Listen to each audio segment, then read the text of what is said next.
Welcome to the E9 podcast, hosted by me, Seth Harshman, and my friend Stephen Jones.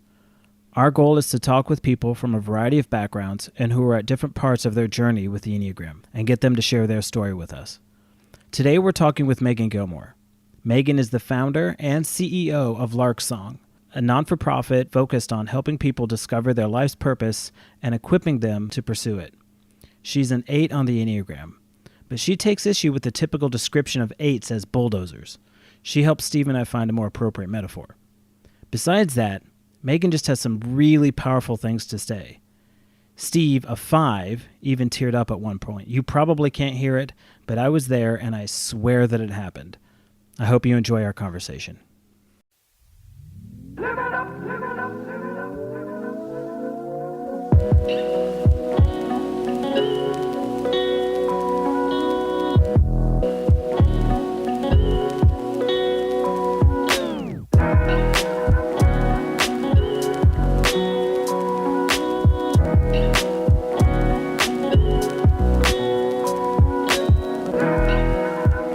Hi, Megan. Welcome to the podcast. Hi, thanks. Thanks for having me, you guys. Yeah, no trouble at all. So before we get into any of our questions, I wanted to point out that we are actually recording on your turf today. Yes. This is Lark Song. What is there a fuller name for Lark Song? Like a longer... It's just Lark Song. Just yeah. Lark Song. Well, if you want legally, Lark Song Inc. Inc. Yeah. Lark Song Incorporated. Can you tell us what you do here? What is Lark Song all about? Sure. So I'm the executive director here, and I founded Lark Song about 5 years ago. And we have a vision to courageously co-create a more fulfilled and flourishing world. And the way that we do that is through educational programs and services. So we're an educational nonprofit. And all of our programs and services aim to increase well-being in the individuals and groups that we serve. And so our main ways of doing that right now are through leadership development and wilderness coaching, through accredited coach training program, certified coach training program, and through a kids program called Little Larks, where we teach children and their parents and teachers how to help them increase their well-being from a young age and manage stress and things like that. Cool. When you say coaching, it's not athletic coaching. Not athletic coaching. Yeah. No. Yeah. So you're not training basketball coaches. Correct. Yeah. We're training professional coaches, which now in today's lingo and world just means they could be life coaches, executive coaches, wellness coaches, the list goes on and on and on. At this point, people specialize and find their niche based on their other qualifications and also just problems that they're drawn to in the world, people that they're drawn to in the world. And so it's distinctly, I think the best way to describe it to people that aren't familiar is by comparing it to what it's not. So it's not counseling. Yeah. But I'm a trained therapist as well. So it's not counseling. Counseling is about healing. The point or the focus, the objective of counseling is to diagnose a problem and then to help your client heal from that problem or overcome that problem or learn how to function well with that problem. Whereas then you have consulting on the other side, right? Which is very future focused. But it relies more on the consultant's life experience or experience within a certain profession to also come in and diagnose a problem. And usually that's around deficiency or effectiveness, right? And then they say, okay, here's the plan for how you'll become more efficient and effective.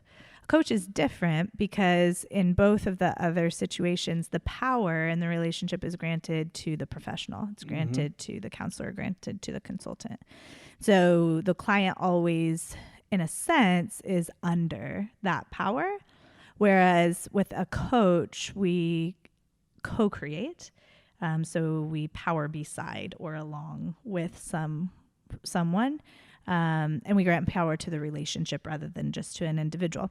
The whole objective of coaching is to help the client reach their goals in a way that's resonant with their values and what they find most important in life. So it's awesome work, but it kind of requires a paradigm shift for some people to engage in. So yeah. Cool.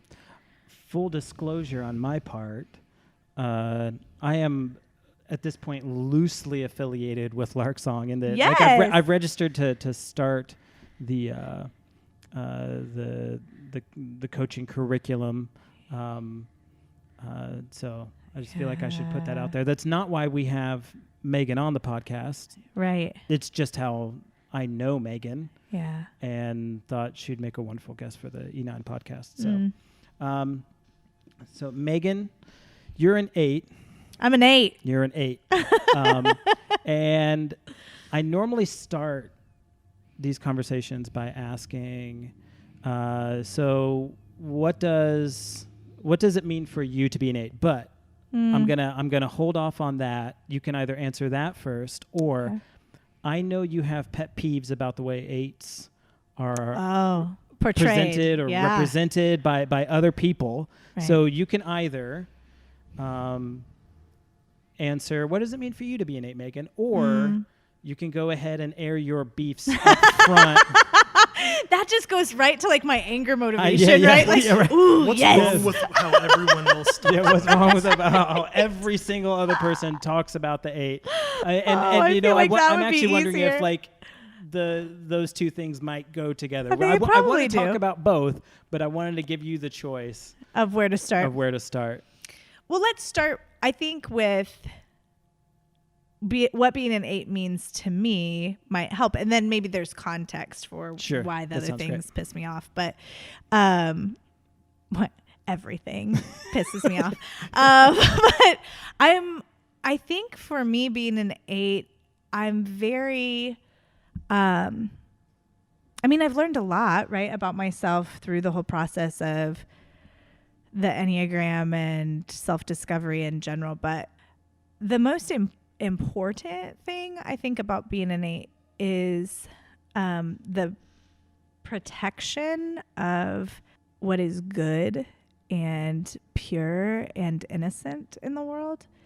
And I think that since I learned about that piece of who an 8 is and who I am as an 8, that really resonates with me at like a very gut, visceral sort of level, in that I love seeing the good. Like I love seeing the good. I love seeing the beautiful and the innocent and the pure and the generative and the progressive. Even, I love seeing goodness like with flesh on, basically. And so to be able to be that for some people too, in this role of like a protector, or I think that I sometimes see it as like, I really, really enjoy creating safe spaces, like creating spaces where everyone can belong and everyone is safe is kind of my life's work, So whether it's with my faith family or here at Lark Song or in my home or with neighbor kids or with friends or at a table with community members, I find a lot of joy and a lot of fulfillment in creating safe spaces where people can show up as their authentic selves. So I think for me, being an 8, whether you call it a challenger or whatever else, is almost always, at least in my mind, it might not be perceived by others in this way, but at least in my mind, most of what I do is in leadership or in challenging is to create those safe spaces.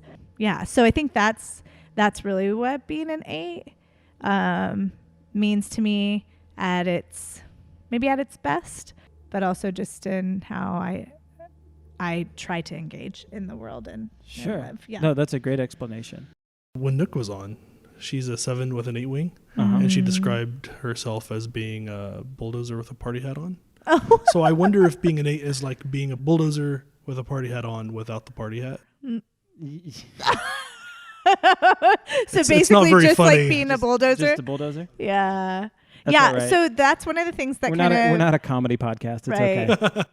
Right. I think that with that, the like the bulldozer comment. It's a very cold image. Yeah, that, yes. Yes, that is a very cold image.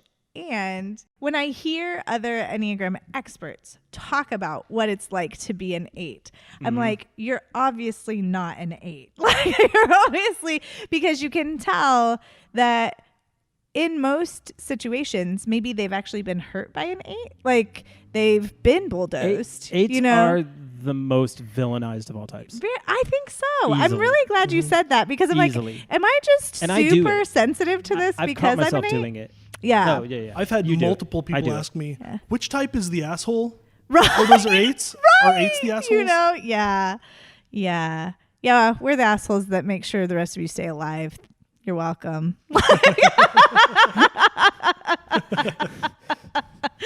Oh, gosh. No, I think that there's that. And then there's the one kind of, I forget who said it first, but they said, you know, that an 8's instinctual response is fuck you. Yeah, right? to everything is everything is just fuck you. fuck I've heard you. multiple people say that. Yeah. And yeah, and I've heard 8s say that, Right. where they say that, you know, my first response to everything is fuck you. Yeah. Yeah. And I think that comes probably from the whole like anger motivation plus protectiveness plus, you know, hey, you just stepped on something and I'm not actually going to tell you what it is because I have vulnerability issues, but never going to talk to you again because you betrayed my trust and now I feel abandoned. Like, you know, whatever it might be. But being able to actually be like, yeah, maybe. But I think I told you, Seth, one time that I think growth for an 8 looks like going from fuck you to like, what the fuck?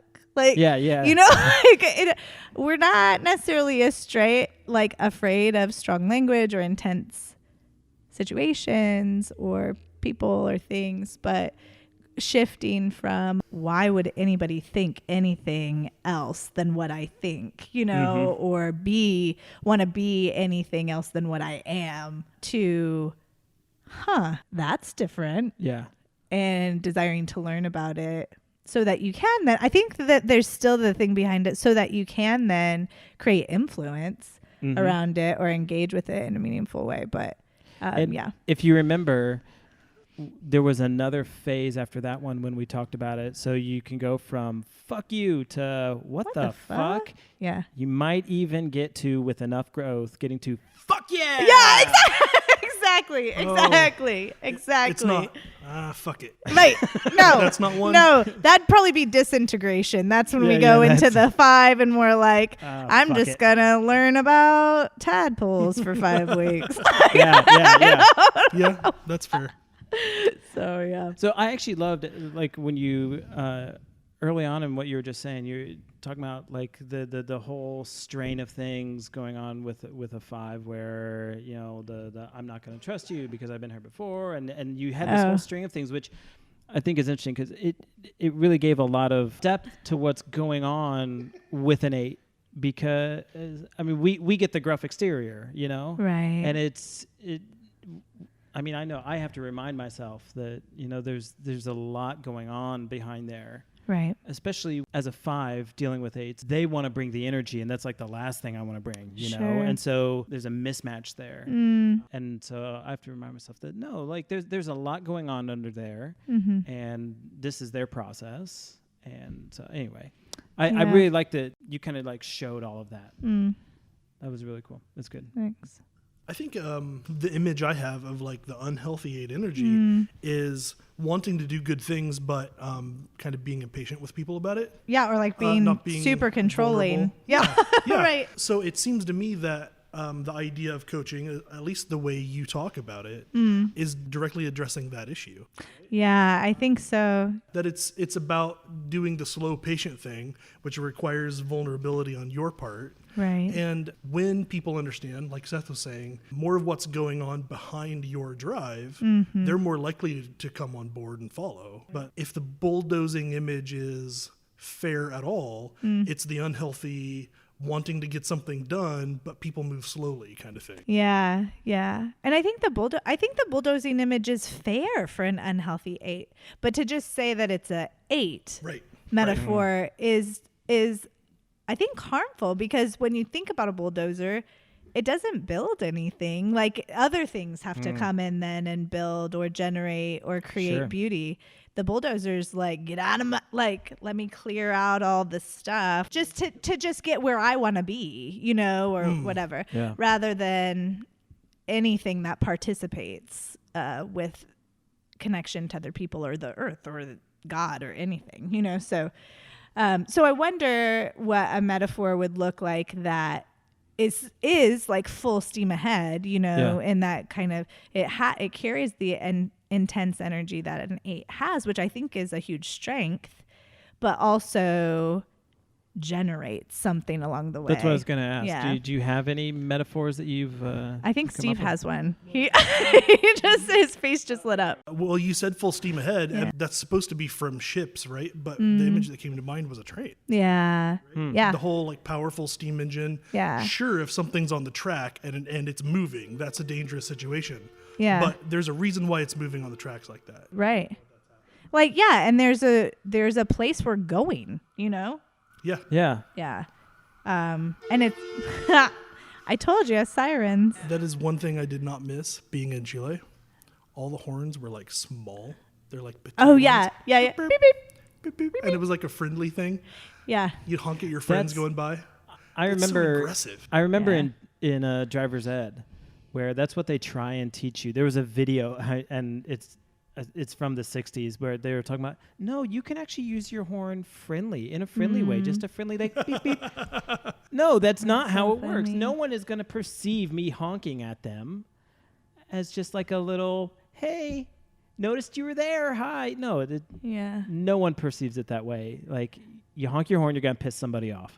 Which, as a 5, I rarely honk my horn. Almost never. Only did- on I did the accidents, other day. and I feel bad when I do. I think that's a challenge. Maybe, you know, maybe a challenge for 5s is like, is there a place in your own freedom and expression of anger that you could honk your horn and feel great about it? Just feel I've never really honked my good. horn and felt great about it. Aw. But if I honk my horn, it's probably because, well, I was going to say gone to the 8, but no, that's not true. It's never in comfort. It's like someone's pissed me off enough.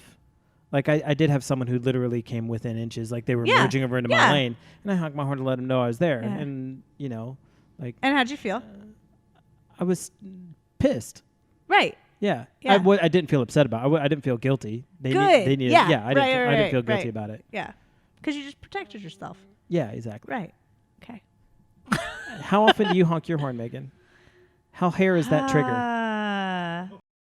Yeah, not very. I mean, not super, but it's just funny hearing you guys talk about it because it's not like I just slam on the horn all No, the time. no, I but it don't. is very much like, oh, you're getting close. Like, just so you know, beep beep. Like, Yeah. you know, yeah. But I don't think there's ever been a time that I've felt bad about it, like that I've honked my horn and been like, oops, sorry. I was really out of line there. My I'm bad. sorry. Feel real bad. Well, I mean, part of it is maybe like, oh man, maybe I've irritated somebody. Yeah. But just as much of it is like, I did this in the parking lot at my building the other day. I was getting out and I had people standing around out there, like students doing something. And I accidentally hit the horn with my elbow, getting things out. Yeah. And a whole bunch of people turned around to look at me. And I was like, Oh. you know, I just wilt. People see me. Like I might have been a distraction, but also Yeah. I'm an unworthy distraction. Yeah. Like, I distracted you, but there's no payoff. I'm sorry. There was no purpose behind my distracting you. And I'm really sorry. Wow. Yeah. I can understand. Like, there's maybe not honking my horn, but like if I cause a commotion and like people turn and it's just like, it's just me here. I'm sorry. Like really I'm nothing sorry else. to disappoint. Yeah. Which I think of that falls into like the 5, like the not liking to like take up space or not Yeah. feeling comfortable taking up too much space or attention. Right. Like not feeling like we deserve it. But do you think that behind that even is like, because if I take up space and I do deserve it, then people will ask me to take up more space, and then I'll have to see that I'm actually worthy, and that requires capacity, which I don't have. My spiritual director used the word capacity with me all the time.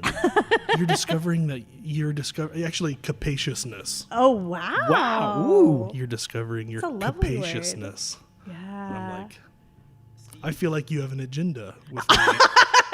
Around my capaciousness. I do think that there is something to like, no, I don't deserve attention because Yeah. like I don't have anything worth offering. Oh, when absolutely. five's definitely like we you do have like so much. yeah.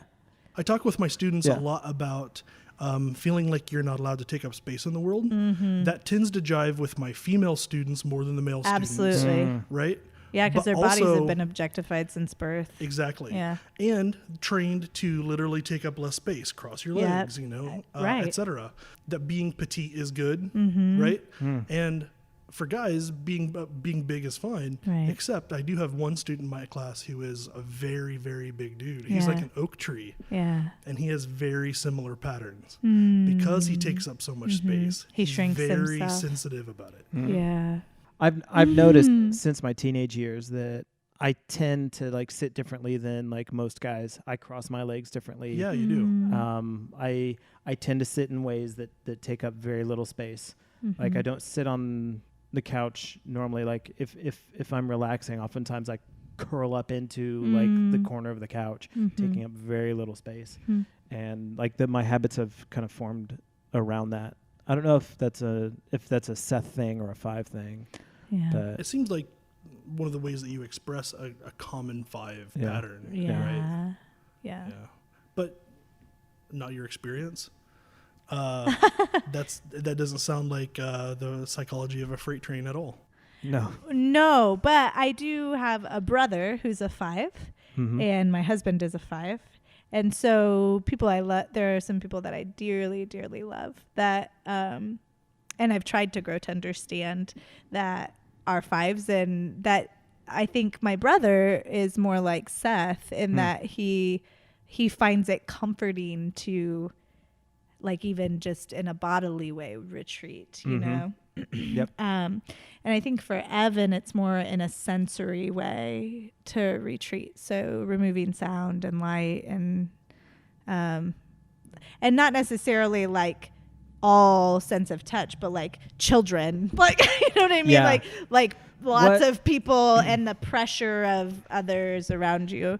So I think that I see it manifesting in different ways. but Fives there's a have an theme. invisible box that they put over their head. Like they just take that Uh-huh. and put it over their head, and when that box is over their head, it's like, just please, like, I'm trying to block everything out. Yeah. Don't bother me. Sure. Like this isn't your time. Mm-hmm. And we have to be careful about that. Yeah. It's good to Yeah. find ways to let people know the Mm-hmm. box is over your head. I absolutely can make people feel excluded or rejected through Yeah. that without even realizing what's happening. Yeah. Yeah. And also understanding that once the box is over my head, okay, maybe you really do need me right now, but Yeah. it's going to take me some time to transition back out. Sure. I can't instantly come out of the box. Mm-hmm. It's going to take me a few minutes, so allow me those few minutes to transition back out. So like if we need to talk, that's fine. Mm-hmm. If I'm willing to come out, it's just going to take me a little time. Step 1, noticing you're in the box. Yeah. First, a lot of fives don't realize it. Right. Okay, to all the fives out there, you have a box. Right. Okay. Noticing other people Some- do not have a Yeah. box. Sometimes you put this box over your head, Yeah. and When someone you Yeah. really care about looks at you and says you're not here, maybe take that person seriously. Yeah. You're probably not you're there. probably not there. Well, and as an 8, like in moments of disintegration, right, or whole seasons, the way that works for me is I have this hoodie that I'll put on, and so like Yeah, we because call it you go to soft the pants. 5. Yeah, in, right. In stress. Yeah. Right. So it'll be, our family calls like anything that has an elastic waistband soft pants. So it'll be soft pants, hoodie. And as soon as the hood goes up, like I can be in the hoodie and the soft pants and you can be talking to me and we can be having a good time. And usually by that point, I'm kind of filterless too. So it's kind of fun. But then as soon as the hood goes up, It's over. I'm in bed, fetal position with my phone, looking up jobs in Ireland. Like, Yeah. that's how, like, that's how it works for me. But yeah. That would be interesting. Can you talk more about, since we're there already? Like, Yeah, what does that shift into that energy like for you? yeah. What does it look like for you to go to the 5? I mean, you talked about it a little bit, Yeah. but is there more you can say? Oh, sure. I think I noticed that when I'm feeling unseen, underappreciated, when there's high levels of stress because reality isn't performing to my high expectations. And when that's sustained for a period of time. And I think also when I realized like that I've been holding back on being vulnerable, possibly because I just don't have the words to be. Like I think I'm at a point in my life where it's not lack of a desire to be vulnerable, but because I generally live in such a present oriented approach to life, that to then be like, okay, right now, what you're feeling right now, be vulnerable with it. I'm like, it's in my gut. It's in my heart.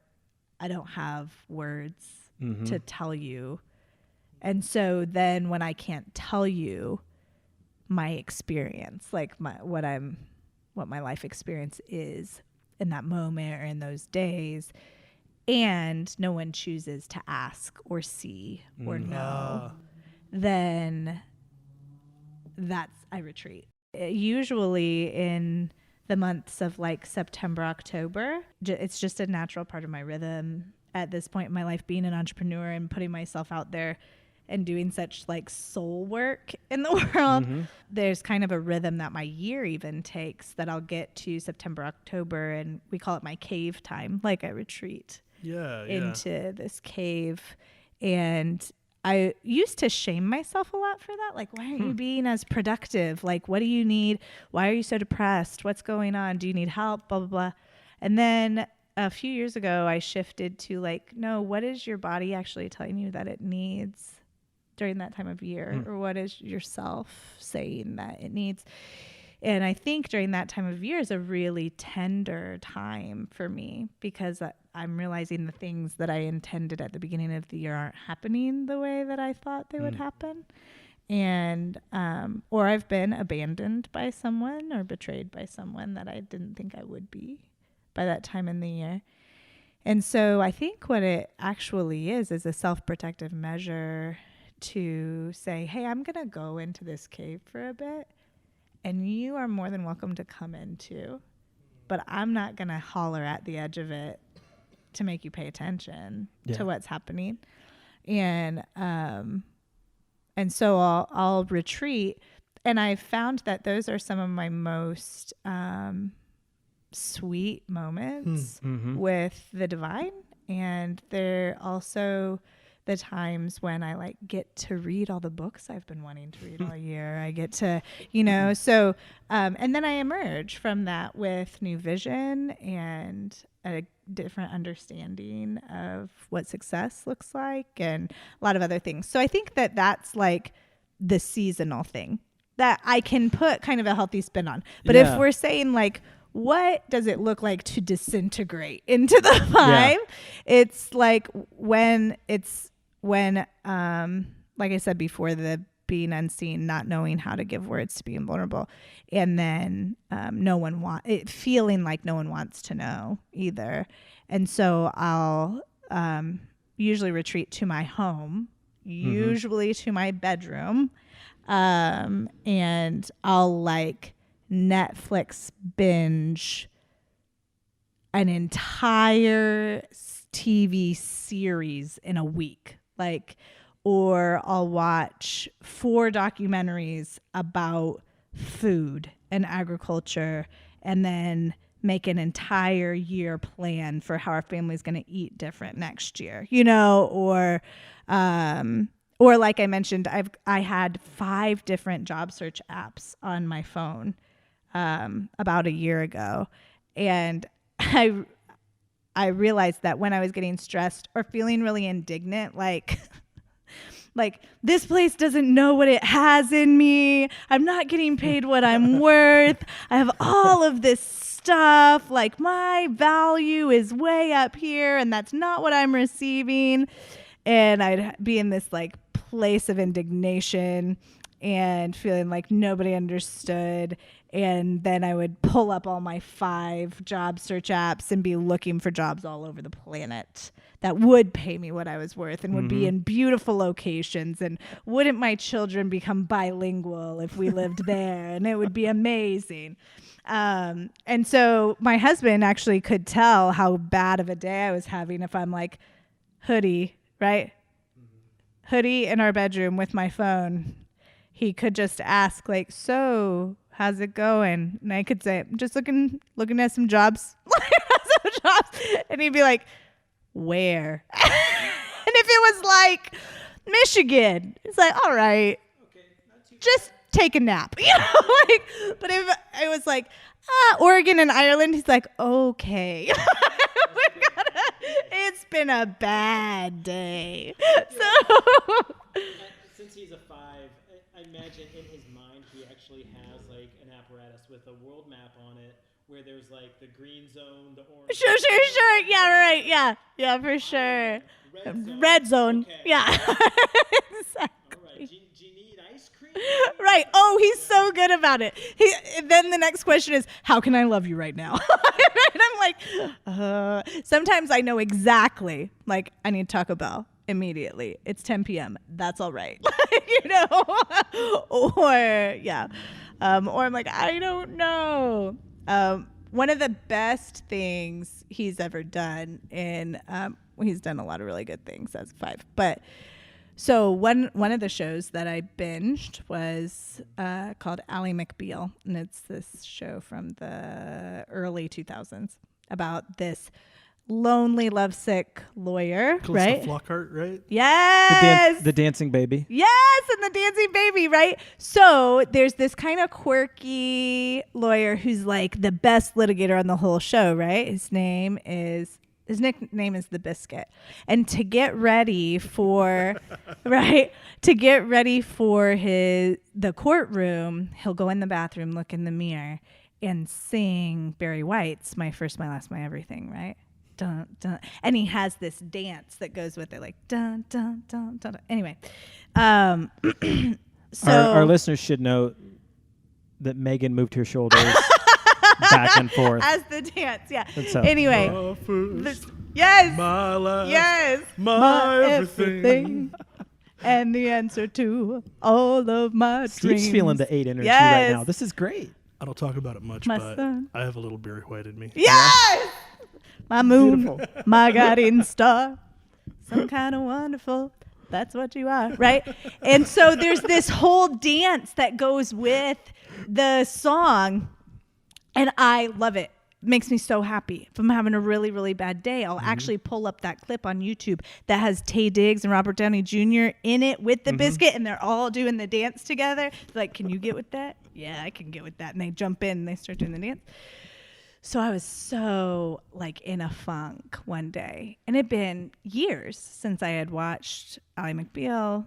We don't listen to Barry White regularly, right? And so I'm like in a pretty bad place. And Evan, of course, has Bluetoothed our whole house out so he can play. And I hear dun, dun, dun, dun, dun, dun, dun.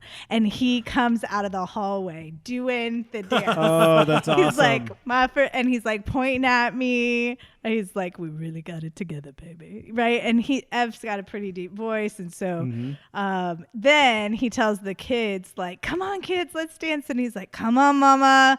Come on, mama. And I just instantly shift from this like, woe is me, to like, I'm so loved. This is great. That is a beautiful story. I love It that. was Yeah. wonderful. So That's amazing. It was just something, something spontaneous that he did. But afterwards, I was like, you realize that really worked. Like, put that in your back pocket. Yeah. So there, You it's found the not, silver bullet. It's not all the time, but when things get really bad, he'll pull Yeah, that yeah. out, and I'll be like, yes. So anyway, That is amazing. yeah. So, a lot of times people will look at us as a 5 and an 8 that have been married for over 10 years and be like, what? Like, how's that working for you? Yeah. And it's really hard, and it takes a lot of self-awareness, but that's one example of how it really worked. Like when he was at his best and I was at my worst. And that's totally a 5 thing to do, is like we have all this stuff stored away. We know all the little like fragments, the stuff that you've liked for years stored away.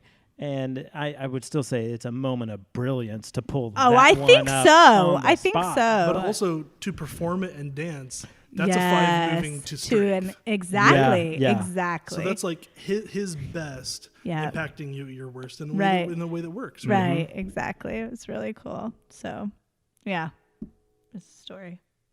That's a great story. I love that story. You've been talking a lot about you in sort of a more 5-ish space. Yeah. A lot of it has been difficult times, and for good reasons, because we talk about going to places in strength or desolation. There are a lot of different languages we use for that, right? But in stress, so 8s go to 5, 5s go to 7, etc. But one of the things Seth and I talk a lot about is how you can go to your strength point in a healthy way or an unhealthy way. Yeah. You can go to your stress point in a healthy way or in an unhealthy way, right? Yeah. And by default, early on, you're probably doing it in an unhealthy way. It's probably a conglomerate of desperate coping skills. Yeah. Right? Yeah. Often. Sure. But I think of it as an acting out. You've learned to Yeah, it act out in depends. this It can be way a lot of ways. in those times But to blow it's off working some for stress. you. Yeah. Yeah. It works. It's working for you, You but act out in maybe a way there are that better blows ways you off can stress. do it. Yeah. And so for us, 5s going to 7 during that time, we talk about like a kind of discipline of going to 7 regularly, intentionally, without it being such a desperate thing. So we're less likely to crash into it so badly. Yeah. Is that pattern anything? Because you talked about Yeah, sweet like the moments cave with the space. divine in there, Right. right? Yeah, like But that's what I was hearing from. I was going to ask you about that. Like that's Yeah. what I was hearing about the cave time. Yeah. Is this kind of this way that you've learned to harness that 5 space in a really healthy way. Yeah. And sounds like your 5 spaces actually become like some of your favorite time. Yeah, which for is sure. incredible. you Definitely look in forward that to the autumn season. chill. I am. I'm like, ooh, I'm pulling my jacket out. Ooh, cave time's coming. I actually told one of my coworkers the other day, I was like, I got about an hour. I said, not an hour. I got about a month and a half's worth of productivity left in me. So let's get this done. But I know the cave time is coming. Just knowing that's coming set you free to be more. It does. Now it does. Yeah. I think now that, the shift I mentioned a few years ago where I went from shaming myself around like calling it more like isolation or depression or whatever, because I wasn't like on cloud 9 in front of people all the time. I think shifting to spirit of curiosity around why that kept showing up year after year for me and what purpose it served in my life, and say, no, oh, wow, that serves a really sweet purpose. So how can I maximize that purpose? You know what I mean? Because I'm not going to get after it happening for so many years, I'm like, resistance is futile. I'm not going to get away from the cave space. So how can I embrace it and help it serve me and the people I love in a really full way, rather than thinking that because it's not necessarily my default the other 10 months out of the year that there's something wrong with it. And I think that I do that on mostly a daily basis as well. Like there's a rhythm to my morning that when I'm able to engage in it on a regular basis, I mean, it's a very 5 rhythm at the beginning of the day. It's like I get up before anyone else. no one else is alive, and I have these things that I check. I get my tea, I do some yoga, I find something inspiring to watch or listen to, and I read. And every once in a while I'll journal as well, but that is it's totally different if people are up. Like I don't, you know. Yeah. And it's totally different if I just grab my tea going out the door or try to like listen to a podcast instead of read. So I think that that's another thing that when I do it regularly, it nourishes me and it also helps me be more productive during the rest of the day.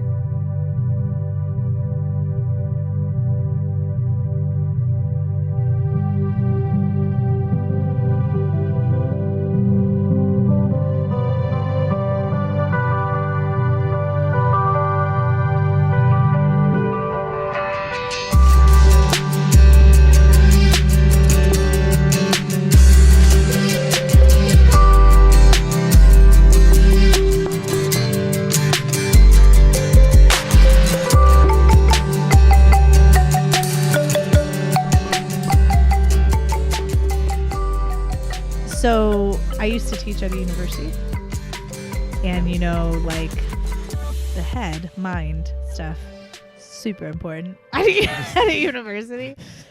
And Theoretically. I didn't realize until I got out of it how stingy higher education is. Oh, yeah. And there's so many beautiful things about it. I'm super grateful for my experience in it. And like, whoa, I have to cite the author and the dream I had when they told me this idea if I write about it in this paper. You know what I mean? Or even if I talk about it at a faculty meeting, I should probably let you know that I didn't come up with this idea by myself. I had a dream where Albert Einstein told me. You know? Anyway, so I think you have to cite your own dream. Oh my gosh, for sure. Because someone told you something in a dream, was so that means you have to cite talking it. to my coworker in a prayer meeting, and they came up with this amazing idea. Anyway, Yeah. so I heavily, and I was the first person on either sides of my family to graduate from college and then go on and get my master's degree. And so I have this really kind of unhealthy limiting belief around needing to prove myself in different ways. And being in a system and culture of higher education really helped that. Like I really fed that. But it also helped me, I think, there's a lot about the head and the mind space that I really, really value because of that.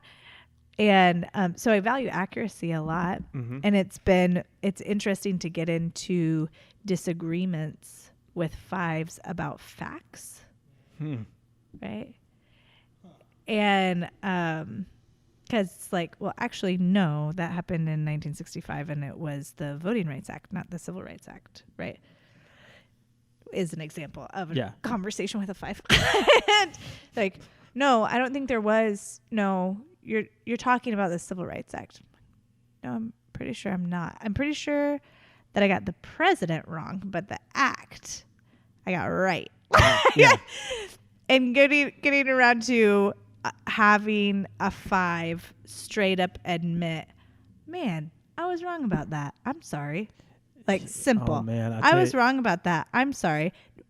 Is like pulling teeth. It can be. The less healthy they are, the harder it is. And Man. here, the dirty secret of a five, for as intelligent as we are, as good as we are with information, if we're not sure, we'll go ahead and put it out there like we are. Oh, really? All the time. Oh, man, you guys. That hurts And so we hard to trust say. You. We trust you. Because the wound that fives are pretending is not there is that we need to be seen as competent. Competent, smart, whatever the word is, it's that thing. We need people to recognize and respect us so that we're valued at a distance. And a lot of times, if you catch us in it, we'll just dig in further because otherwise it means recognizing our wound. Ooh. Yeah. We actually, that's when someone catches us in it, that's when I feel the wound. Like you're pushing on it. Oh. And I'm trying to get away from it. Yeah. I don't think Yeah, we've okay, never I talked get about it. that, have we, If Steve? anyone ever Oh, uses man. that against me, I swear. Like, that will be the end of our Like, relationship. Nope, Yeah, done. yeah, We yeah. are done. Yeah. Yeah, this is the last episode of the podcast. Thank you to all those who have been faithful listeners. We really appreciate your support. Oh my gosh. One of the markers of an unhealthy 5 is when they're talking about something is, well, actually, Oh yes. that is an unhealthy 5 thing. Yeah. Yeah. Even just the like motion you I just did it made to with you your the other hands day. right Yep. now, like Yep. like you kind of lean and point with Yep. more than one finger, like. Well, actually, yeah. I have a student who does that, and sometimes I'll call him actually, just as a, just to poke him at it. That's It's all right. fantastic. I love you, dude, but It's all right, actually. you need to recognize that I see you there. I'm trying to take the word actually out of my vocabulary. Oh, yeah. And Yeah. it's funny, my 6-year-old son, it's actually one of his favorite words right now. He Aw. and he loves to actually people, and I'm like, no, dude, we can't. No, we need to break you of this now. I'm trying to be really gentle with him, Yeah. but he loves to actually people. The word I'm trying to take out of my vocabulary, we've discussed this already. Supercalifragilisticexpialidocious. No, that's not a word. Actually, Depends on your it's- definition of word. Well, actually, It depends with on your the definition. finger point. How do you define word, Steve? Steve, what's the word that you're trying to take out of your vocabulary? Interesting. Oh, That's interesting. That's the 5 word. That's the 5's pat on the head. interesting. Yeah. Like I want to be totally non-committal, but acknowledge you. yeah. That might actually really be interesting, but I don't Yeah. know how to incorporate it into my framework yet. So I know that there's something interesting about that. Yeah. I don't know what it is yet, so I can't commit So to do you the just idea. do you say I'll- anything? Like if you can't Well, say I'm- that's I'm- interesting, what do you See, replace the it thing with? is, when I say interesting, it's because Fascinating. I'll have a genuine response to that in a couple days, maybe. Yep. In a Sure, couple sure, weeks, sure. But you want something now. So what I'm trying to do now is project. Could you say like, let me chew on that? But see, I'm supposed to be like smart and know things and process, Yep. right? Yep. Oh, okay. That's the reputation to maintain. Right. So let me chew on that doesn't maintain smart reputation? Well, 'Cause it It- does. okay. can, It's but not. that's a vulnerability. Oh, And it's like, also- I've got to think about that and incorporate it sometime. It's more about my own perception of what's going to make me come off as smart, not their Yeah. actual perception of whether I'm No, smart or not. yeah, I just need to It- feel it like ha- I'm yeah. doing my thing, Yep. Exactly. Oh, okay. regardless of what they think. Yeah. Check. We're, That was we're managing smart. our own insecurities. We don't always recognize this at the time, but we're managing our own insecurities, not your perception. Yeah, of yeah, me. yeah. Because Gotcha. Yep. Yeah. no one else whose opinion matters. None of them are going to think any less of me with any of those things I'm obsessing over. I know that, But we manage them anyway. but it's not about them. Yep. It's about me. Like It's never about them, is it? Really? it's about me saying, "No, I matter. Oh. I value." Yep. We're tending our own wound. Yeah. That's what we're constantly I'm doing. mi- Is we're I'm tending our minimize- own wound. Yeah, I'm minimizing my space in the world, and I'm making very good use of this little patch of soil. Yeah. I have a lot of information stored in this Yeah. tiny library. Yeah. Sure. I don't know if all 5s are like that, but that is sure as hell how I do my 5 thing. Like, I am building the world's largest tiny library. That's good. That's good. Anyway, we keep coming back around to talking about us, but it's supposed to be about you. It's supposed to be about a conversation. Yeah, And conversation. sharing our but we're stories supposed together. To be hearing more. That's Yeah, true. Well, that's what editing is for. for sure. What questions do you have, Steve? I actually had a question I wanted to come back around to. I wanted to make sure. Did you get out all of your grievances about how ACE are presented, or do we need to air more grievances? We always need to air more. Like There's more there's no end to the No end to injustice, right? It's a whole freight train of rage. Right, a whole freight Justified train. rage. Now that's The a freight rage train. There's no train. passengers on the Yeah. rage train. It's the but rage train. Oh, Oh, that's really funny. I don't know. I think I'm wondering if my grievances are unique to an 8 or if they're just grievances people would have about being misunderstood in general. Yeah. Okay. And so my desire, I think, is like, let's get a freaking 8 Enneagram expert at the table. Like, why? Mm-hmm. But then I'm like, well, of course the 8's not going to be invited to the table because everybody else is scared of their intensity. Like, you know, or that for some reason they're going to take over, or that they're going to take credit, or that they're going to do whatever. And so it's just very interesting to me and a little bit sad that this type that has so much difficulty trusting people and so much difficulty being vulnerable is the one that's not invited to have their voice at the table. And yeah, like it sucks. You know. It's a good way to sum that up. Thank you. Yeah. Maybe this is inspired by my own experiences trying to move in an 8-ish direction and recognizing how frequently that falls flat, right? Or is not welcome with other people. Yeah. Is there a sense in which, like, do you ever test out how well people can handle your intensity? Oh my gosh, yes, all the time. So you measure how much of yourself you can give to somebody. Yeah, for sure. And when do you find somebody who you can absolutely let go and not restrain yourself with? Is that a question? When do I find someone? It's just an open thing to consider. Honestly, I have not found someone. I have found people that can handle pieces of the pie of my intensity. And there have been a few that I've thought, oh, they can. Like, they can. And then they can't. You know? And so that doesn't mean that our relationship ends, but it does mean that it shifts. Like, oh, okay, there's your edge. Like, there's your edge of what you can handle with Megan. And now I know. And that's how far I'll go with you.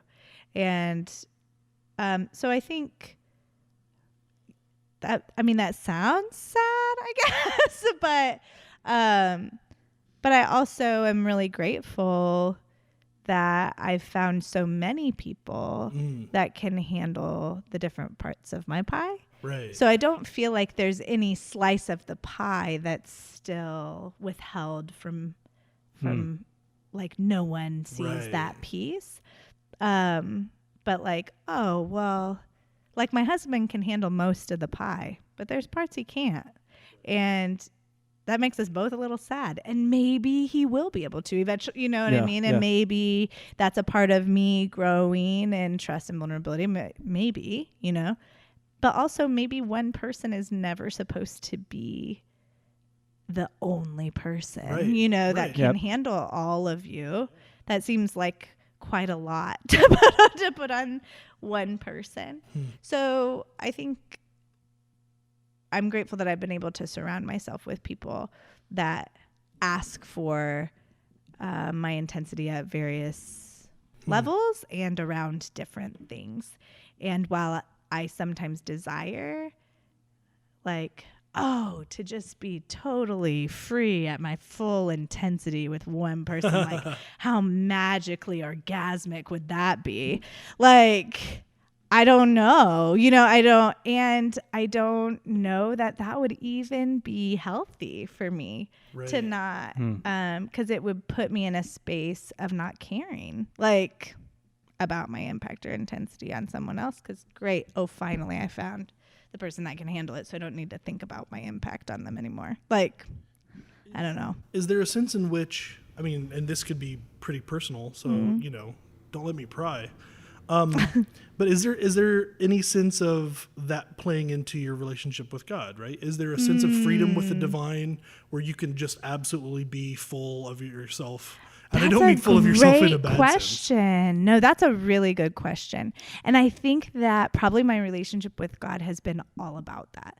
Like, about testing the limit of where he'll go with me and where I can go with him, and realizing that it's everywhere and everything, and then realizing it again, and then realizing it again when I have more, like when I have more life experience, or I have more resource, or I have more relationship, or I have more understanding of like her complexity, right? Or when I start using feminine pronouns for the Holy Spirit, or when I start experiencing God in the earth, and when I think that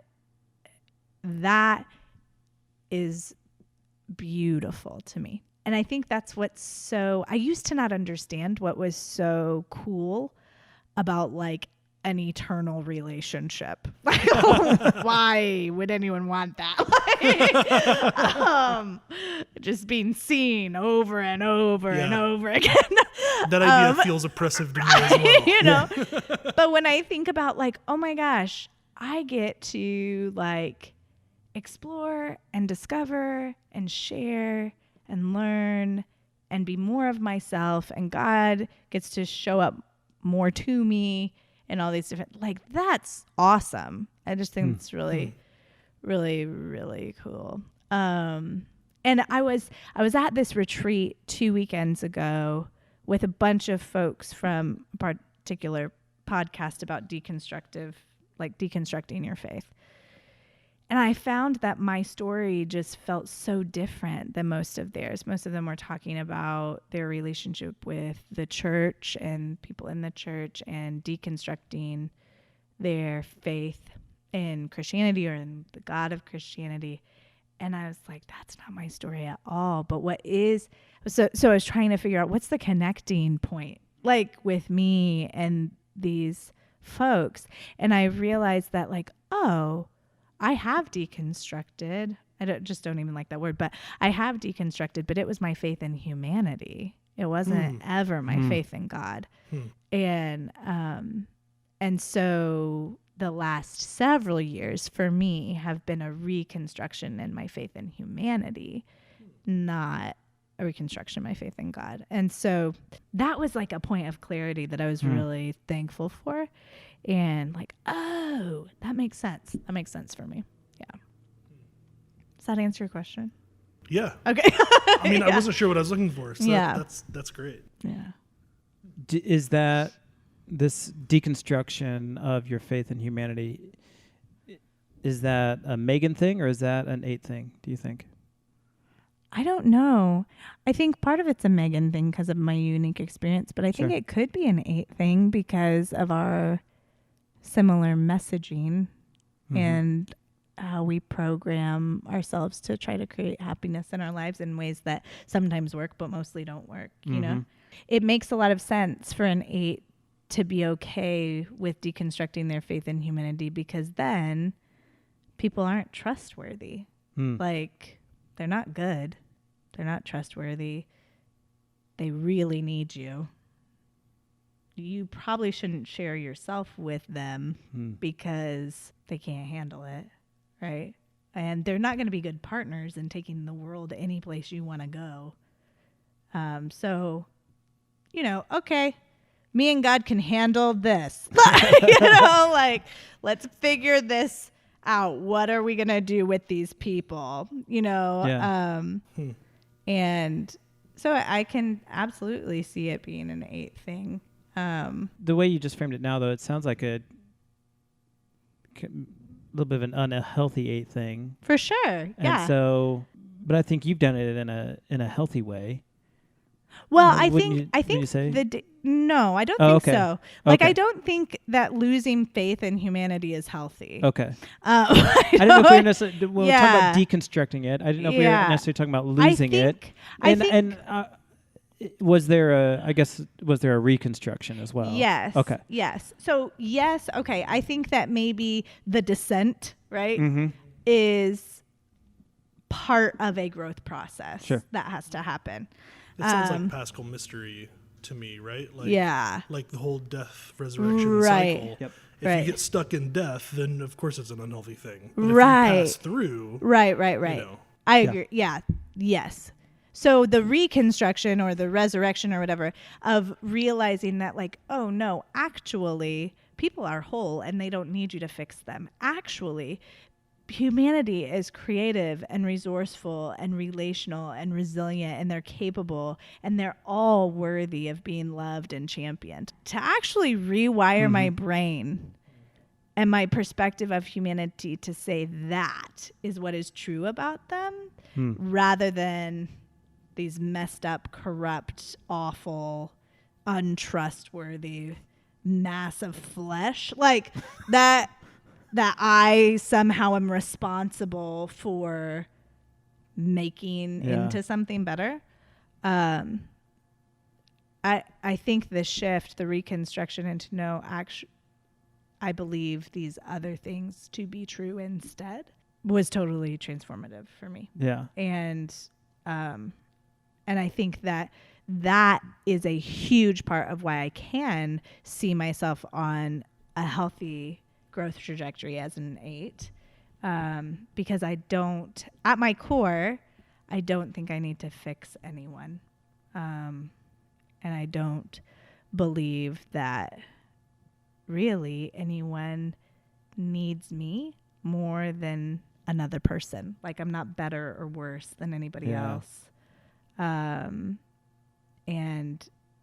kind of rooting myself in that belief makes so much more sense when it comes to doing soul work, when it comes to fighting against injustice, when it comes to, like, it makes a lot more sense, because then I'm gathering partners or people for the passenger train, you know? Yeah. Not the rage train. No. I love the passenger train. Yeah. image. More people are getting tickets. More people are going where we all want to go, and that is so fulfilling. Yeah. And it sounds to me like that still leaves room for some of the places where a more unhealthy 8 might get hung up in the disappointment with others. For sure. Yeah. I think it seems like it still leaves room for that disappointment, that you're going to be let down. Oh my gosh. But perpetually. Yeah. but that's okay. Like, yeah. you don't give up on them. Right. You know, right. They can still be partners even in the midst of all of that. Yeah, because they're messed up and I'm messed up too, right? So if we can both just be honest about how we're messed up, and then be honest about also where we're brilliant, and figure out how to partner together with all that, then it can be pretty beautiful. And then as an 8, I can create space for that, right? Like, I can create space for that to happen. Yeah. So if we have listeners who would like to believe that beautiful and inspiring, if complicated, image of humanity that you shared, but honestly they feel more aligned with the other one, you know, the lumps of flesh image, right, what would you have to say to them? Probably that perspective is so much about your own pain. And from the depth of my heart, I'm sorry that you have to carry so much pain.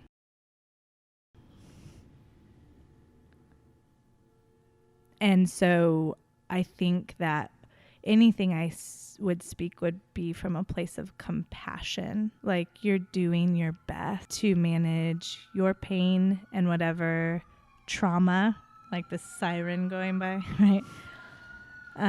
You're doing your best to make sense of the world, and the people that have hurt you in it. But there's so much more, and it'll be there when you're ready. Like, it will be there when you're ready. It's not ever going to be too late to heal. It's not ever going to be too late to partner.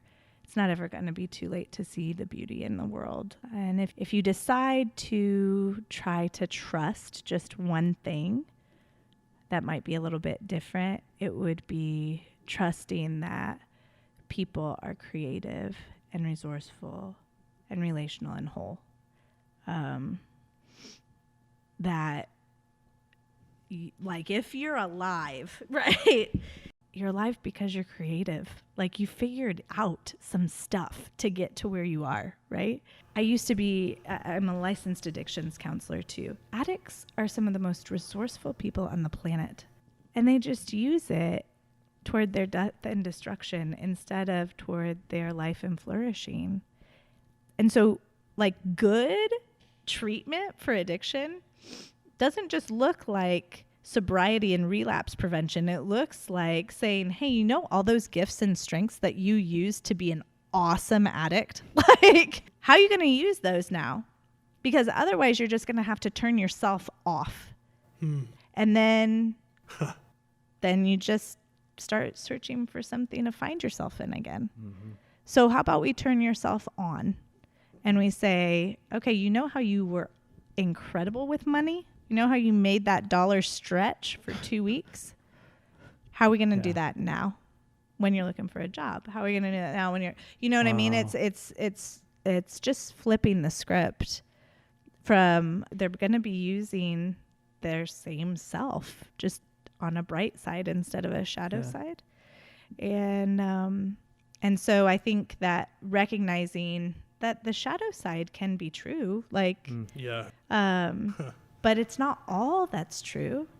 And because some of us are so conditioned to only see the shadow and only see the dark and only see the bad, that we have to work really, really hard to have an accurate picture of reality and say, no, what is bright and what is beautiful and what is good and what is creative and what's unique, what's worthy in this person. How can we call them forth as their best and truest self? And if the people that I've talked to that just try that one belief, like they just try that one, like, what if people are creative and resourceful, whole, relational? What if they're not just jacked up? It changes their entire life. And it changes how they talk to people. It changes how they interact with people. It changes their perspective from one of judgment to one of curiosity. And I think that that's the practice that I would probably encourage. If you're a listener and you're like, Megan, that sounds very nice and utopian for people to be like that, but that's not the world that I live in. Well, what is the world that you live in? Like, because it seems like maybe you think you've got it all figured out and should be both judge, jury, and executioner for everyone in your life. So if that's a miserable place to live, to be the person that knows it all and has it all figured out. So maybe just question or doubt whether or not you've got it all figured out and start getting curious about people's experiences and who they are and why they are where they are. And the more you get curious, the more you'll realize, oh man, I didn't really know a whole lot. Like I didn't really know a whole lot. And you're an incredible human being. Did you guys ever hear the last lecture by oh man, I can't believe I can't remember his name, but he was the virtual reality professor at Carnegie Mellon that had, I think it was like stomach cancer or something. And he knew this was going to be his last lecture that he would give. So a bunch of students came back. It was really incredible. And he basically talked through, these are the lessons that you should take from my life. And one of the things he said was, if you don't like someone, you don't know them yet. And I was like, that's really interesting. Like I think in my junior year as a psychology major, so I was really trying to figure people out. And I thought, man, yeah, most of the people that I don't like is because I'm not in relationship with them and I'm sitting back judging them from afar like, that's a bad decision. Bad life choice. Not going to want to hang out with you. But the more people that I like, if I started disciplining myself to when I felt that around someone to approach them instead of avoid them and to ask about their story rather than trying to promote my own agenda. And there are still a few people I don't like. There are still few people that I like, nope, didn't work with that one. But out of hundreds and hundreds and hundreds of people, there are maybe 2. I'm like, okay, I just couldn't figure out a way around not liking that person, but maybe we just got to meet later. Like, I don't know. I'm not one of the 2, am I? No. Okay, no, good. I like Okay. both of you. Oh, thanks. Yeah. Okay. Yeah. I'm not sure that I'm quite all the way there with, I mean, Yeah. in my mind, sure, but I'm Sure. not sure my heart's totally on board with that people are beautiful and resourceful. Like, I'm moving that direction. Yeah. But you know what started that process for me was, I'm not even sure where this came from, but just the conviction that everyone is doing their best. Right. Yeah. Everyone's doing even the just best they that. can with what they have. And so if something is looking absolutely ridiculous to me, there's probably a whole lot I don't understand about how difficult their life is or where those behaviors are coming from. I Yeah. spent a year in a classroom with a bunch of 10-year-olds who were no longer allowed to be in the normal classroom in this school. They spent their whole day in one classroom. They weren't allowed in the general population, which I hate that term, Sure. even thinking in those terms. But in the midst of the difficulties that presented, like being cussed out every day, like them climbing up on top of a desk and ripping the phone out of the wall, like all of those kinds of difficulties, the biggest difficulty was learning about their lives. And that all of the things that they're doing are their survival skills that they've built to this point. Right. Because they did, and those kids are doing their best. And the teacher that I worked with in that room, almost every time we'd talk about it, because you have to, like, we'd process at the end of almost every day, just like, well, boy, what happened today? And the one thing we'd keep coming back to is, if I was in their situation, I probably wouldn't be doing any better. One of us would say that, and the other one would agree that if we were in their same situation, we probably wouldn't be doing any better at all. Yeah.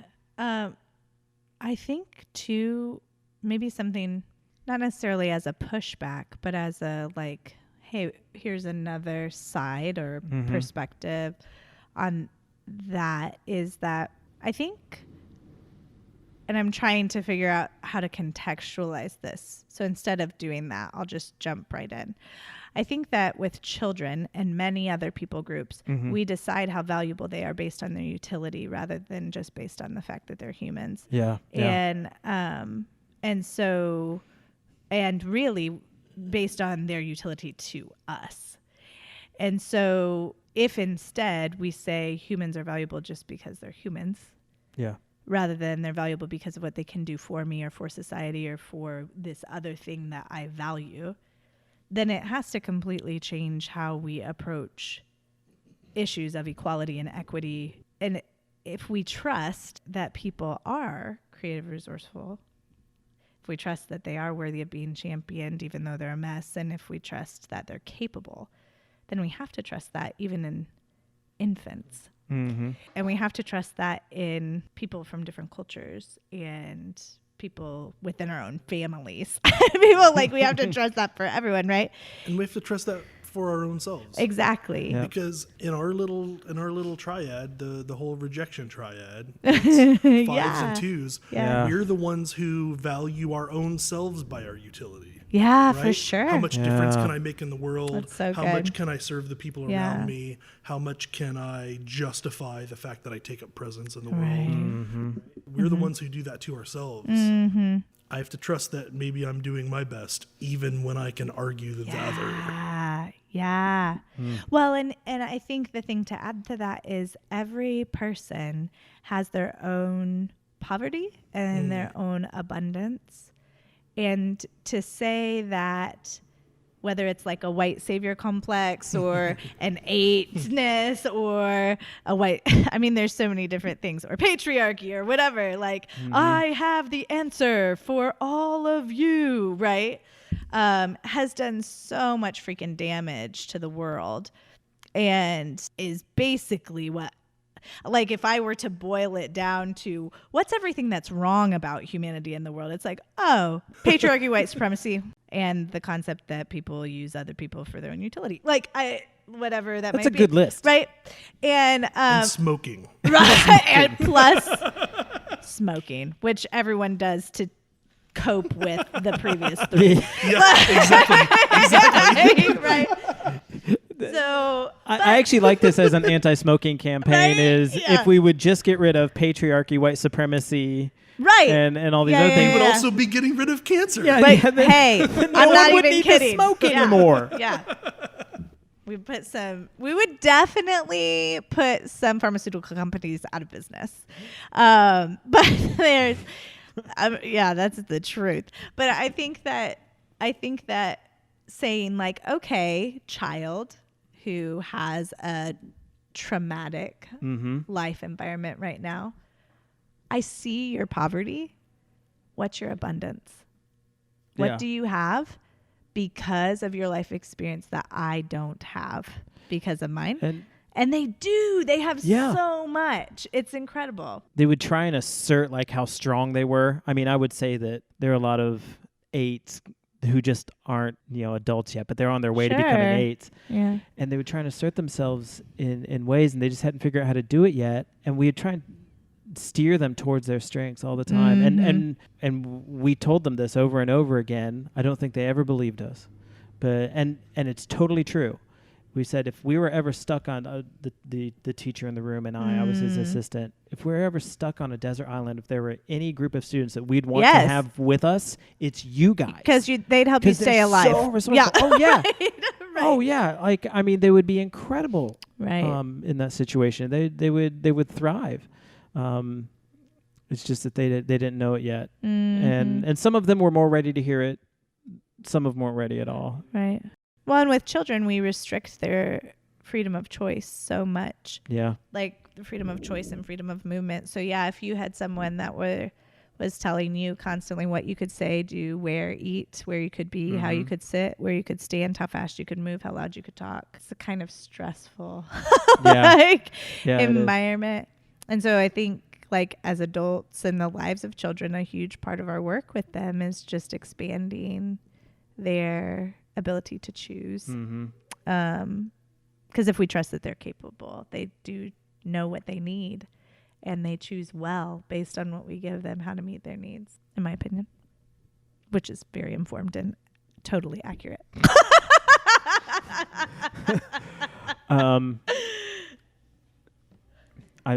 I trust you, and at the same time, I'm applying that to this particular group of students that I had, knowing what happened when we gave them freedom. Yeah, and it's challenging. It's difficult. Yeah. That was my nightmare. Right, but was that about you? Was that about you and your nightmare rather than? Possibly. Yeah. I've been able to do that more with my students than you were with yours. Part of it is you're in this artificial environment, etc. In different environments, you're able to I give think more I freedom, think it you're would be able to much more empower, productive if, like, I'm thinking that within the context of a school. I think if they were given other choices that weren't within a school, they would really thrive. But even if, because we could only give them so much limited freedom, like, because we're still within the confines of a school, so like they've had their freedom restricted all the way down to one classroom that's very restricted. Even when we loosened that up, there were still other confines there. If we took them out on like a something much unstructured, like some kind of wilderness thing, I think we would see them start making like really incredible choices and being really resourceful. Even within a very restrictive classroom, there are resources that you can give them, like breathing techniques or calisthenics or coloring or like choices of this activity versus this activity, or one thing we do with kids is we teach them truths about themselves. So the things that I've already mentioned, we teach them to declare over themselves, I am creative, I am unique, I am worthy, I am capable, I am ready. And if they're in a large space, they have whole body movements that they can do to go along with that. But if they're just sitting at their desk, then they do, it's like a mudra where they touch each of their fingertips and then have an open hand. So it's like, I am creative, I am unique, I am worthy, I am capable, I am ready, with an open hand. And they can do that sitting at a desk when their teacher or the person next to them or their parents or whatever are telling them that they're not in some way. They can choose to control their body, control their breath, control their stress. They just need to be given those resources too, you know? Yeah.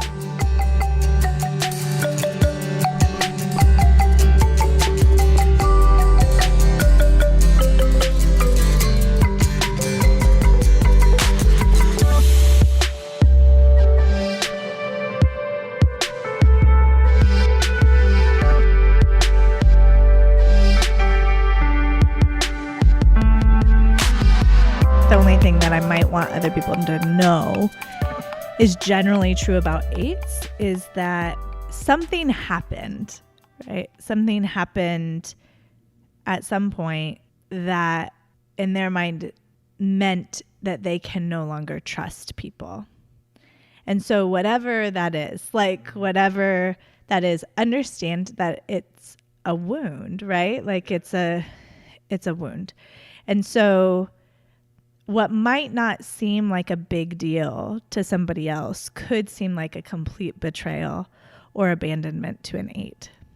And so if you are in relationship with an 8 and you find that they're avoiding you or distancing themselves from you, it's probably because at some level they feel betrayed by you. And that's like, the message we want to hear is you will not be betrayed. Like, I will always be there. I will always have your back, right? And their life experience in some way, shape, or form has taught them that that's not true, but it's so what we long for. And so for all the rage that we carry and all the intensity that we bring, I can understand how it might be intimidating or not desirable to approach an 8 when they're in a state of frustration or avoidance. But that's really exactly what they need from you if you care about them. And so the people that have pursued me when I've told them that I'm mad or frustrated or come and sit with me in my cave space, and bring me Epsom salts and oils and Or sing Barry White with you. Or sing Barry White with me. Do a silly exactly dance. Or do a right. Those are the people that I know are my people. And it's, I would say they like being my people. Like, you know what I mean? Like, we like being together. And so I think that for the type that is often the most villainized, to find a space of empathy and compassion where you realize, like, oh, they were deeply wounded because someone proved untrustworthy in a really, really big way, might help in your approach. The big moving powerfully in the world energy is protection, right, of the inner child in a way. Absolutely. Yeah. In general, you have given us a ton to think about. I mean, Thank you so much for admitting that. Like, the thing I'm walking away with, like, and just on the top of the list is, so you talk about addictions counseling, and I'm thinking about how the Enneagram actually looks a lot like that. And the shadow of our resources versus the light side, and how we exercise them. I think we've said on the podcast before how we talk about your strength is your weakness and your weakness is your strength. And so, I mean, I'm going to be playing with that comparison for a while now. And that's, like I said, that's just the top of the list. Steve, did you have any? A couple things, right? And out of that same conversation, the way you were talking about what the way forward looks like out of addiction is a redemption model, right? That it's not just about curing a disease. It's not just about healing a wound. It's not just about restraining a part of you. It really is about embracing all of the formerly dark parts of you in a new way and allowing them to be good. Yeah. Discovering the goodness that's already in them, right? It really is a redemption model. I don't even know what to do with that yet. I'm just seeing what it is and thinking, all right, hopefully by the time, maybe when I spend time editing this episode, I'll be able to process that a little more. Yeah. There's so much in that. Also, you might be the first guest to make me tear up. So congratulations. I was so curious about that. You made a and I'm like, can I 5 talk to you, Steve, about your pain? But I didn't even know if that's what it was. We'll go out for beers afterwards. Yeah, maybe we'll turn off the that. mics and I'll be vulnerable. Yeah. But I think, you made a 5 tear up. That's a trophy. Oh, good job. Thanks, guys. Yeah, you're welcome. Well, I do, being in close relationship with a couple of 5s, when they've, it's not that there's not emotion there, Right. Yeah, I think that absolutely. there's very intense emotion there, and it's kind of scary to the 5. And it's kind of scary to the people they're in relationship with when it's released, because they don't know where it came from or how much of it is about them or how much of it is about something else. But when I've been able to sit with my fellow 5s, when they also have access to their heart and their body, I feel very honored too. If a 5 lets you in that far, you're in. You're one of our people. Yeah. Right. It's an honor to be. Yeah. So, thanks again, Megan. We really appreciate everything you've said and the time you've given us. Yeah. Thanks for having me. Yeah. If people want to hear more of you, is there a way to find you? Oh, yes. Of course. You can follow me on Facebook or Instagram, just Megan Gilmore. But then also, if you're interested in what Lark Song's doing in the world, we've got a website, LARKSSONG. Sometimes people forget the second S. So it's larksong.com. It's a very possessive lark. Yeah, you can contact me through. It is a possessive The song lark. is possessed by the lark. It is the lark's song. It absolutely is. And there's contact forms and things like that you can fill out on the website. That'll go straight to my email if you want to communicate with me personally. So Awesome. Excellent. Thank you so much. Thank you.